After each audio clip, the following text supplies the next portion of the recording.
Mga idol at kabayan, Amerika ipinakita ang kanilang pangmalakas ng armas, ang tinatawag nilang Dark Eagle. Sa unang pagkakataon, dineploy ng US Army ang kanilang itinatagong long-range hypersonic weapon na armado ng hypersonic glide missile na kayang tamaan ang target na may layong 2,776 na kilometro. Kapag ito ang i-deploy ng Amerika sa South Korea, Japan at Pilipinas, ito na siguro ang pinakamalakas na pangdepensa laban sa China. China, sasakit na naman ang ulo nito. Rotation at resupply mission sa BRP Sierra Madre LS-57 gagawin ng Pilipinas kasama ang mga kaalyadong bansa. Sang-ayon ba kayo dito mga kabayan? Hindi lang yan mga kabayan, posibleng gumamit din ang Pilipinas ng drone na gamit ng US Marine para sa resupply mission. Lahat yan ay ikinukonsidera ng Armed Forces of the Philippines. Payag ba kayo? China gustong sakupin ang buong West Philippine Sea. Naku, ibinuhos na ng kalikasan ang napakaraming tubig sa China simula pa noong Hunyo hanggang sa kasalukuyan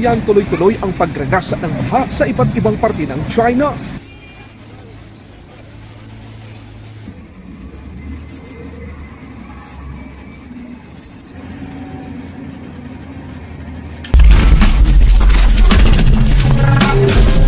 Amerika ipinakita ang kanilang pambihirang lakas sa unang pagkakataon, ang kanilang bagong operational na hypersonic weapon. Ito ang tinatawag nilang Dark Eagle. Hindi ito basta-basta mga kabayan, ito ay long-range hypersonic weapon. Ito ay armado ng hypersonic glide missile. Kasalukuyang itong ino-operate ng US Army. Marami ang nasurpresa na ipinakita ito ng Amerika at isinama pa sa isang military exercise. Bakit dapat mabahala ang China, North Korea at maging ang Russia? Ang land-based Chalk-Land system na ito ay armado ng hypersonic glide missile na may bilis na 3,800 miles per hour at kaya nitong tamaan ang target sa layo na 1,725 milya o 2,776 na kilometro. Grabe mga kabayan, kapag ito ay inilagay ng Amerika sa Japan, South Korea at Pilipinas, sigurado ito na ang pinakamalakas nating pangdepensa sa ibang bansa. This hypersonic weapon gives us the capability to get deep inland in some of the things that we need to do.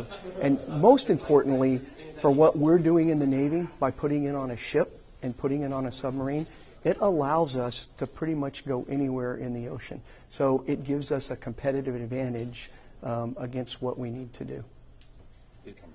So the threat is really against Russia and China, particularly, and it is really to get after some of the targets that they've got that over time they figured out how to defeat some of our other capabilities, so this starts to fill that gap. So the development is, we're on a very fast timeline. Matter of fact, we will be completing design development next year. In that same year, next year, we will field this system to the United States Army. In FY25, we will field to our DDG-1000 destroyers, and by FY29, we will have this weapon fielded in a Virginia-class submarine with a Virginia-class payload module.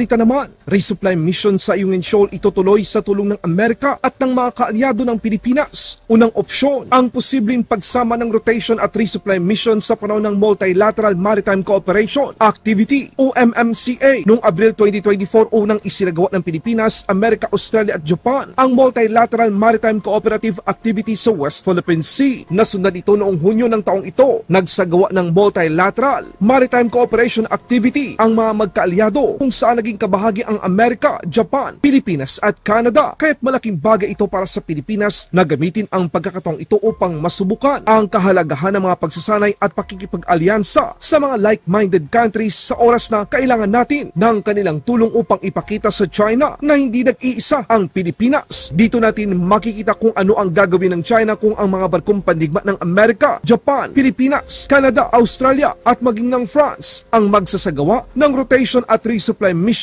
para sa mga Pilipinong sundalo sa West Philippine Sea. Sang-ayon ba kayo dito mga kabayan? Pangalawang opsyon, ayon sa Philippine Navy, bukas ito sa posibleng paggamit ng American Unmanned Aircraft System o isang drone para magsagawa ng resupply sa Ayungin Shoal upang maiwasang maharas ng puwersa ng China ang mga Pilipinong sundalo at pati ng mga miyembro ng Philippine Coast Guard. Sinabi ni Philippine Navy spokesperson for West Philippine Sea, Rear Admiral Roy Vincent Trinidad, noong Martes na kinumpirma nito na ang US Marines Tactical Resupply Unmanned Aircraft aircraft system ay nasubukan na noong nakaraang pagsasanay militar nitong unang bahagi ng taong ito sa Pilipinas. Ayon sa US Marine Corps, ginagamit ng kanilang 15th Marine Expeditionary Unit ang Tactical Resupply Unmanned Aircraft System sa balikatan exercise noong nagdaang Abril at noong Archipelagic Coastal Defense Continuum noong buwan ng Mayo sa Palawan. Ito ang rason kung bakit nakikipagsanay ang Amerika sa Pilipinas upang makita, mapag-aralan at masubukan mismo ng mga sundalong Pilipino ang nasabing sistema. Ang Tactical Resupply Unmanned Aerial System ayon sa US Marine Corps ay isang Class 3 Unmanned Aerial System na maaaring maghatid ng mabilis at may katumpakan ng mga kritikal na supply sa mga liblib at walang access na mga lugar. Sa panahon ng balikatan, sinabi ng US Marine Corps na ang Tactical Resupply Unmanned Aerial System ay itinalaga upang magsagawa ng isang serye ng mga resupply mission ng matagumpay sa iba't ibang mga lugar sa isla ng Palawan. Sa ibang balita naman, China sa kagustuhang sakupin ang halos buong West Philippine Sea. Ayan, matinding tubig ibinuhos ng kalikasan sa China. Simula noong Hunyo hanggang sa kasalukuyan, walang tigil ang ulan sa iba't ibang bahagi ng China. Ito ay hindi normal sapagkat lubog na ang ilan sa mga lugar nila. Aktual na video, panoorin.